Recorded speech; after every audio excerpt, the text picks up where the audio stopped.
على مدان نوّا وما أنت هاتي مكان سوّا أنت مجاخن وتنقبي ما تنانجير وتقول بلا عباس أمين وتقول بلا عباس لا أخرى باسني ديس لا قرى بس ديس لا باسن قرى بس لا باسن ما تنانجير لا باسني تاي أركب ورقة ورقة من أخر قطع ورقة ورقة أنا أخر قطع إيشي مال السلام عليكم ورحمة الله وبركاته.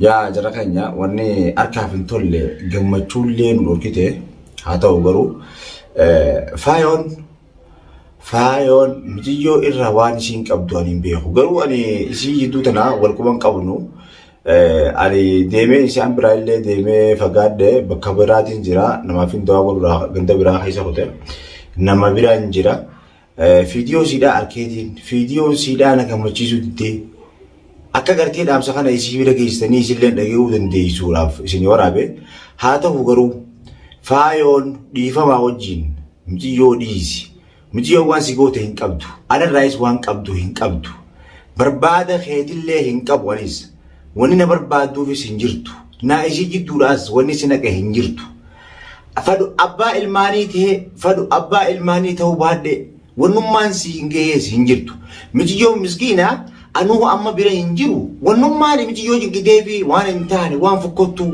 وان أركا في اللين تولي دقيتي في اللين تولي مالي في سر الراوتشون ستي مولاتي ستي دقامي متي يوتي غرقلتي متي يو حساب براقي شكل جدا أتي يو انت لنا ما تاتي متي يو انت لنا ما تاتي متي يو نما أكدراني ديبيس أو تكا أمو شيخ اتيامي أكا إيشين فيجي تقولي dhiifamaa wajjin hay maal sirgoote mitiyoon maal qabda moo ararraa dhimma qabda ani maal keeti naa ati maal jechuudha maal wali qabnaa wanni wali qabnu hin jiru yoo alaaqaa walitti qabaannee xiqqishollee naafi mitiyoo sani malee naafi mitiyoo sanuu amma jidduutan wal quba hin qabnu torbaan bira dabarree waluu quba hin qabnu hay maal narraa feetaa maal isirraa feeta mitiyoon miskiina anuu bira hin jiru walifillee dawwalutti hin jirru wal biraas hin jirru walis quba hin qabnu mitiyyoo irraa dhaabbadhu mush isii qofaa miti isumaan hangafeetu abbummaan fadheewu ta'e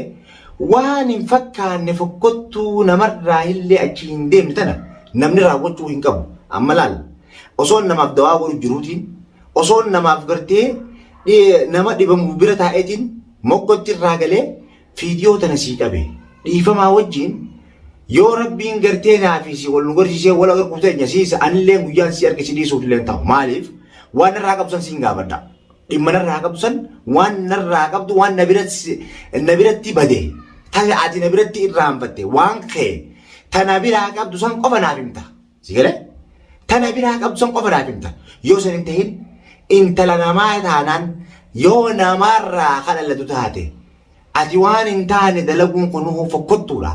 Ifis imballeessite namallee imballeessuudhaas yaadini atiin tun rahmata yoo qabaatte waan hin taane irraa fagaadhu yoo dandeesse akkumatti gorsi intan gurbaan kun jaarsa namaati abbaa ilmaaniiti dhiifamaa wajjin irraa dhaabbadhu nagayaan irraa dhaabbadhu jeetuma gorsi malee akkanuma kaatee dhaabbattee deemtee waan hin taane fiddee mitiyyoo waan biraa keessa galchitee nama if wallaalchistee hisaaba biraa keessa oofuun kee kun ani akka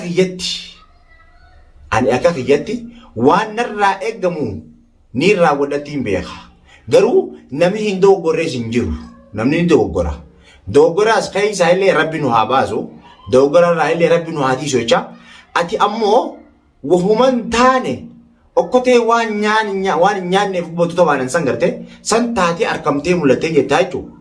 Saniifuu dhiifamaa wajjin mitiyyoos dhiisi mitiyyoo irraayis bu'i nallee irraa illee bu'i sheekummaa ansiifi sheekaa miti.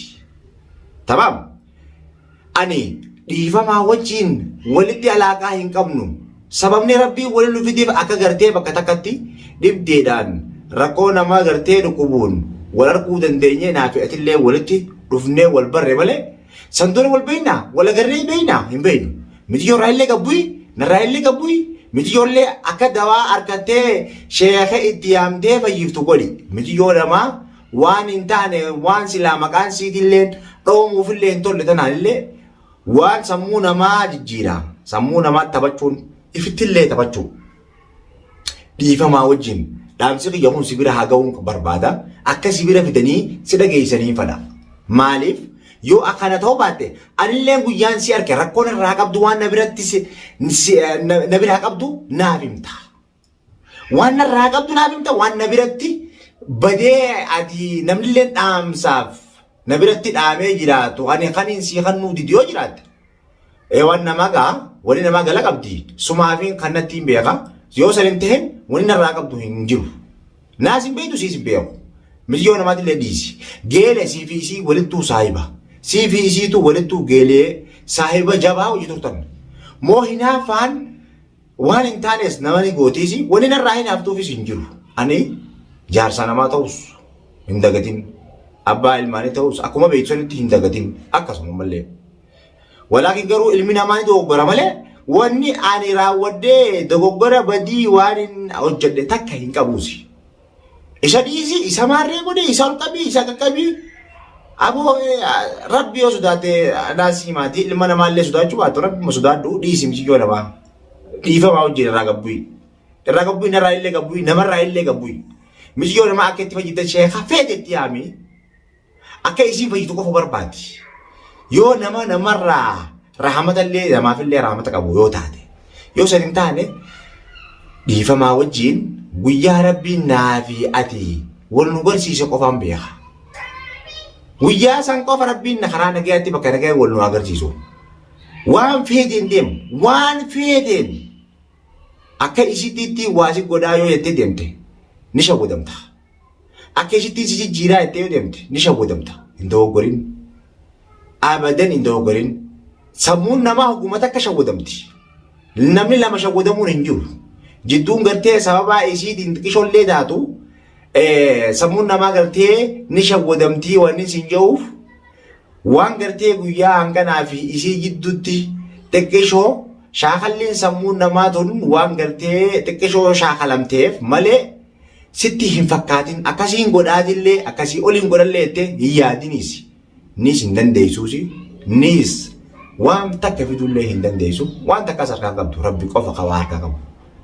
Yoo san hin ta'in yoo intala muuminaa taate waan itti jirtu kanarraa yoo dhaabbatte qofa yoo kasii galu taate yoo kasii hin galle taates dhiifamaa wajjin yoo ka sheeka itti yaamu baatu taates nama biraatiin itti yaamaa jiini namni biraa san sheeka itti yaamee sheekni akka dawaa godhuuf dawaa akka barbaadaniif yoo dhabamte ammoo anuun hin dhufa yoo sheekni isitti waa godhamu dhabame anuun hin dhufa bakkaan itti jiru tanarraa hanga gartee dawaa nama kanaa godhee fi fixuuf qofa naaf obsi.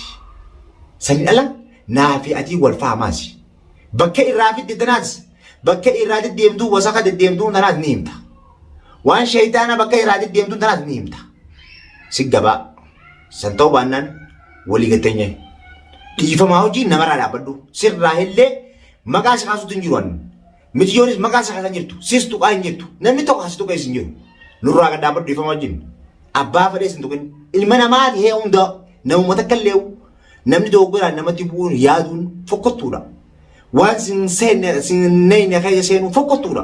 Dhiifamaa wajjin yoo dhaabbadhu dhaabbachuu baannaan akka mana haaraa wali gabbaane si himan. In taajil mootu'a. Waan biraa takka karaama biraa hin qabuun. Siidhaameen gabaabduu. Hin tabe yoo lubbuu ta'e jiraachuu fedhe jiraadhu. Yoo jiraachuu baatte naas tuutee namaas tuutee miyyoo sin tuttuqini siidhaameen sin jeen. Afaan Oromoo ni beektaami.